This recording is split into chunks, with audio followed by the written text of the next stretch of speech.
मेरठ के हस्तिनापुर में सांप के डसने से हुई स्कूल संचालक अतुल पवार की मौत का मामला पुलिस जांच में हत्या निकला।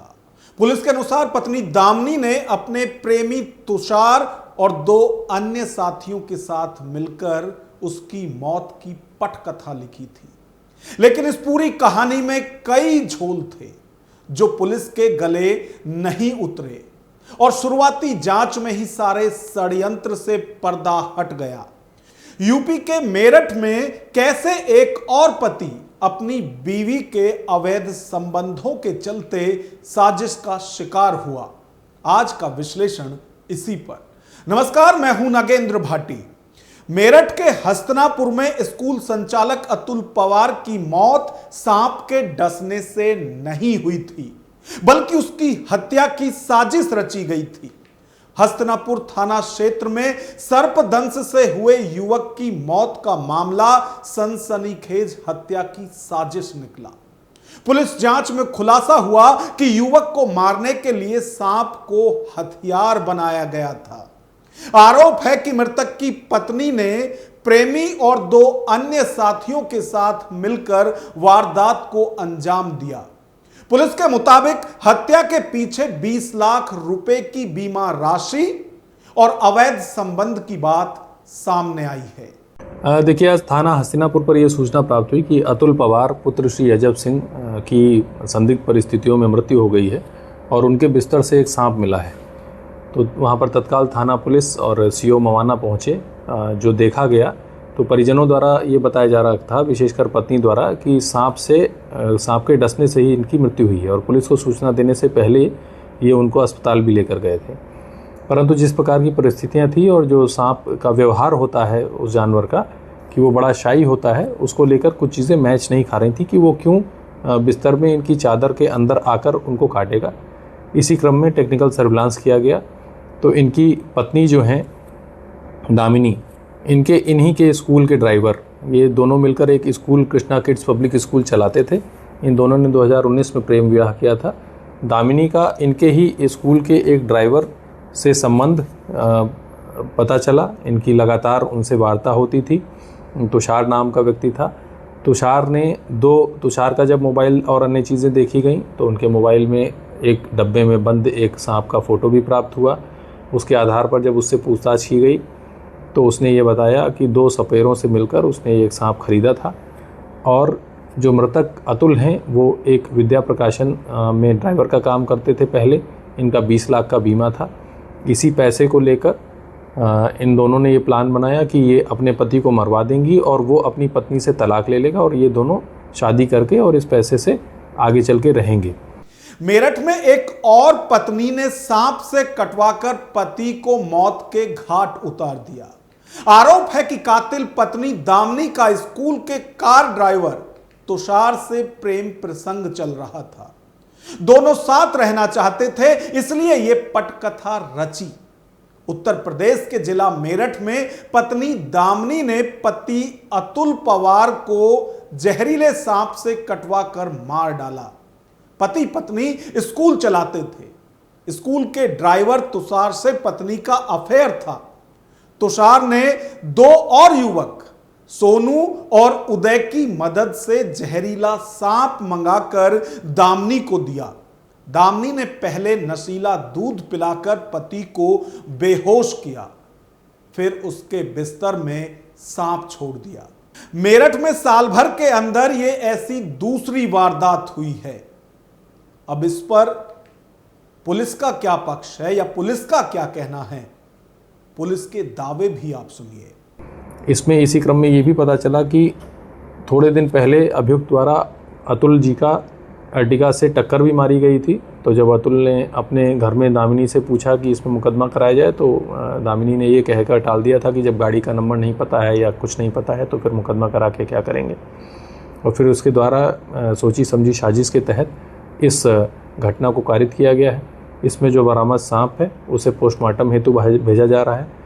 जो टेक्निकल सर्विलांस और जो फ़ोन से हमें एविडेंस प्राप्त हुए हैं उनके एग्जामिनेशन के लिए इन्हें FSL भेजा जाएगा और इसमें अग्रिम विधिक कार्रवाई की जा रही है। थाना हस्तिनापुर पुलिस और स्वाट टीम देहात के द्वारा इस घटना का चंद घंटों में सफल अनावरण किया गया है। धन्यवाद।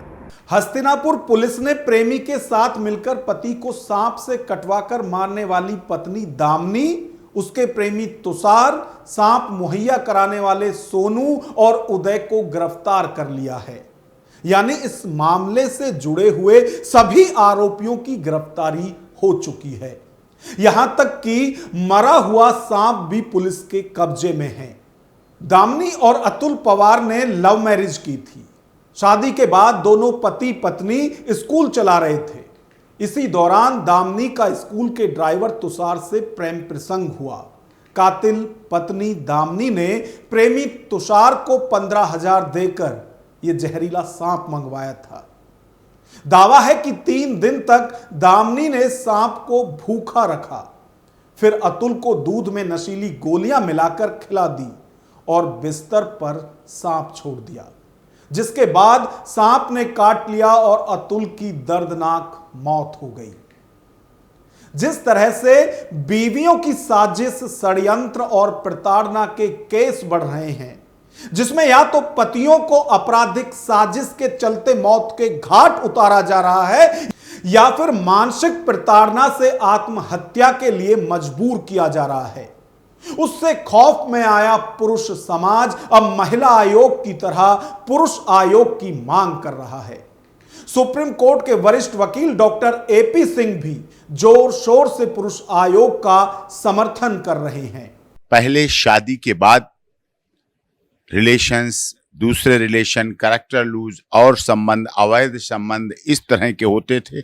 उसके बाद हत्या पुरुष की होती थी, मारा पुरुष ही के जाता था। यार के द्वारा मारा जाए, दोस्त के द्वारा जाए, बॉयफ्रेंड के द्वारा मारा जाए, कहीं जाके पति मरता था तब पति बोला जाता था और दो बच्चों का पिता बोला जाता था। पिता मार दिया गया तो उसको मार दिया नहीं कहते थे, उसको कहते थे सुसाइड कर लिया, उसने आत्महत्या कर ली। पीड़ित था, परेशान था, दुखी था, आर्थिक तंगी, ये सब कारणों की वजह से उसको आत्महत्या दिखाते थे।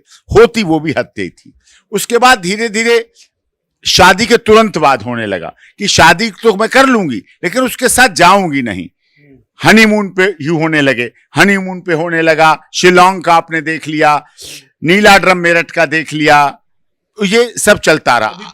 संविधान कहता हम समान हैं, we the people of India, हम भारत के लोग, जहां महिला पुरुष नहीं, हम भारत के लोग, we the people of India. उसमें पुरुष कहां रह गया?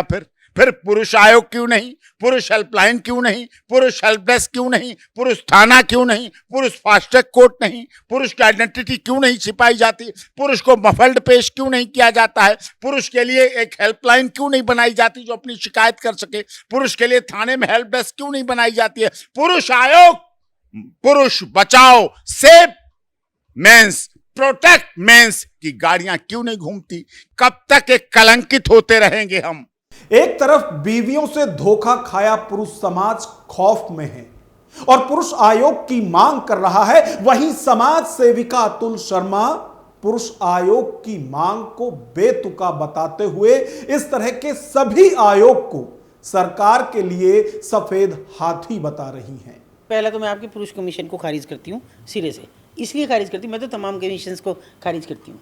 ये सफ़ेद हाथी हैं सरकारों के, इनमें वो लोग रहते हैं जिनका सोशल वर्क से कुछ लेना देना होता नहीं है, जिनको महिला आयोग में वो महिलाएं होती हैं जो अशोक करात जैसे नर पिशाच के साथ रहती हैं, जो सेक्स रैकेट में शामिल हैं, तो वो क्या महिलाओं को न्याय दिलाएंगी?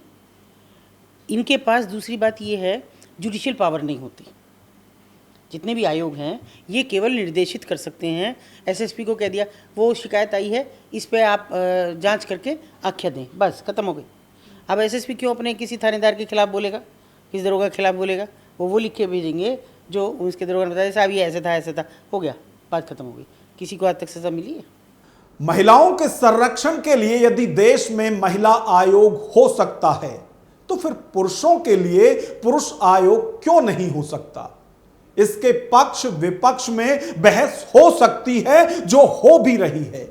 लेकिन इसी बीच एक चीज अहम है कि अपराधी भले ही कितना भी शातिर हो, कानून के लंबे हाथ उसकी गर्दन तक पहुंच ही जाते हैं और मेरठ के इस केस में भी यही हुआ। बहरहाल आप इस खबर पर क्या सोचते हैं? अपनी राय कमेंट बॉक्स में जरूर दें।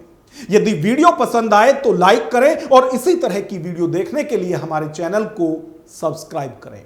नमस्कार।